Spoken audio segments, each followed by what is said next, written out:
For chemical welds, you will need Lonsealer and DFT, which can be purchased from Lonseal. You will also need a straight edge, utility knife, spare utility blades, and either painters or masking tape. Here are some tips before you start. Make sure you fully read the Lonsealer and DFT TDS so you are completely familiar with their use. They will contain additional information not necessarily shown or mentioned in this video. Seams must be double or underscribe cut to ensure the tightest seam possible. Any gaps will prevent the sheets from chemically fusing. Always use DFT below the seams. Its use creates a clean zone, preventing troweled adhesive from contaminating them. Be sure to practice on scrub material before attempting this on installed flooring. Most importantly, Lonsealer is flammable, so please be careful and read the SDS. The following demonstration shows the double cut method.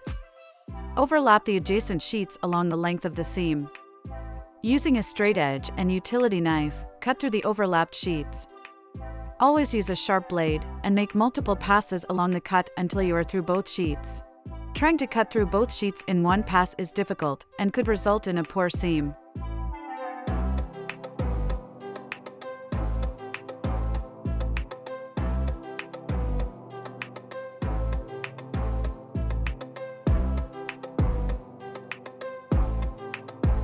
Remove the cut strips and ensure the seam has no gaps.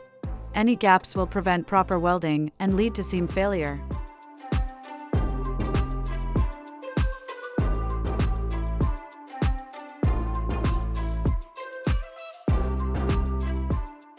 Additional use of a hand roller at the seams will help ensure strong positive contact with the DFT.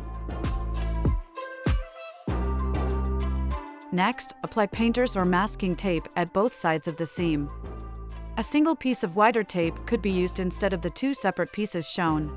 It would be placed centered on the seam, but would need to be cut down the middle to allow the needle to move freely, so be careful not to damage the flooring while cutting.